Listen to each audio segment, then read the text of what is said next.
Hoje eu queria falar de um tema que atormenta muitos músicos, porque realmente se ouve muito falar sobre planejamento, mas por onde a gente começa um planejamento? Se você nunca planejou nada, como é que você planeja do zero? Então, existem algumas formas mais simples de pensar um planejamento, né? Sempre falam, pensa com o que você quer da sua carreira daqui a 5 anos, 10 anos, e isso pode ser muito lúdico a princípio. Então, eu acho que antes de mais nada, você deve desenvolver uma meta real. Tipo, hoje eu quero fazer mais shows. E aí você vai e coloca um número nisso. Tipo, eu quero fazer show todo fim de semana. E aí você vai pensar, o que eu devo fazer para fazer shows todo fim de semana? Você vai produzir seus próprios shows, ou você vai entrar em contato com contratantes, enfim, você vai correr atrás desses objetivos, né? E para conseguir fazer isso é muito importante botar um objetivo de cada vez, tá? Se você está focado em shows, então você trabalha só os shows por enquanto. Depois, no futuro, quando você conseguir atingir sua meta, você muda para as redes sociais.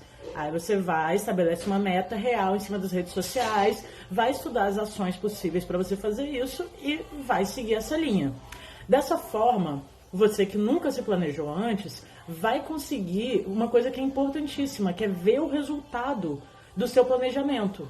É você olhar e compreender o que você fez e que deu certo e o que deu errado, para você conseguir realizar as metas, né, que você está pensando em atingir. Essa também é uma parte importante de você pensar, que é de não ter medo de errar. Uma coisa interessante do planejamento é que ele envolve muita tentativa e erro, sabe? Você vai e coloca uma meta e coloca o que você quer dessa meta. A partir daí você vai estudar, vai ver várias técnicas, vários formatos e várias pessoas dando conselhos diferentes e você vai tentar até você encontrar o que funciona para você. Entendeu? Por isso que é sempre bom você ter um bom feedback do seu público, né? Ter um canal de comunicação aberto com o seu público, para você poder perguntar para ele diretamente ou não se ele está curtindo essa ação ou se ele prefere que você proceda de outra forma. Entender o público é realmente muito importante quando você está fazendo um planejamento. Porque você precisa saber com quem você está falando, por que você está falando. Entendeu? Não adianta nada você pegar e você definir como meta que você quer fazer mais shows, se você está falando de um público que de repente não tem grana para frequentar tantos shows seus, ou que não quer mesmo, sabe? Não é uma galera que costuma consumir uma grande quantidade de shows. De repente é um cara que prefere que você faça uma live, ou que você faça mais lançamentos. Então você tem que entender qual é o tipo de público, para quem que você está falando.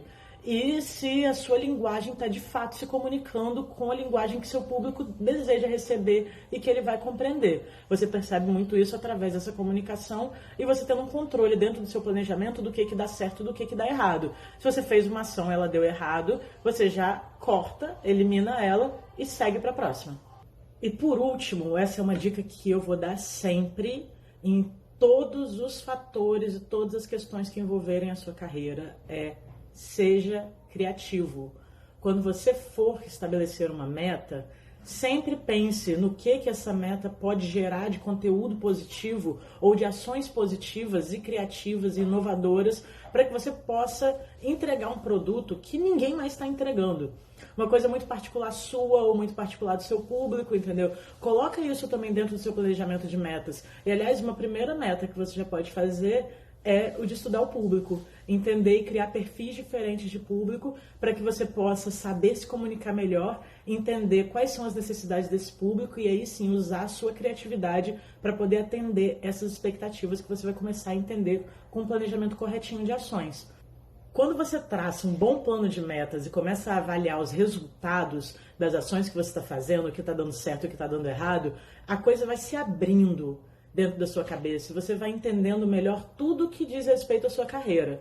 E aí, com isso, você vai conseguir começar a fazer planejamentos mais distantes e mais lúdicos, como esse daqui a 5, 10 anos, e traçar um planejamento de fato distante, que vai envolver todos os seus próximos lançamentos, o que você vai fazer com os próximos 2, 3 anos da sua carreira, dentro dessa questão de composição também. Então, isso tudo você vai adquirindo com o tempo e com a prática de planejar, mas começa no pequeno.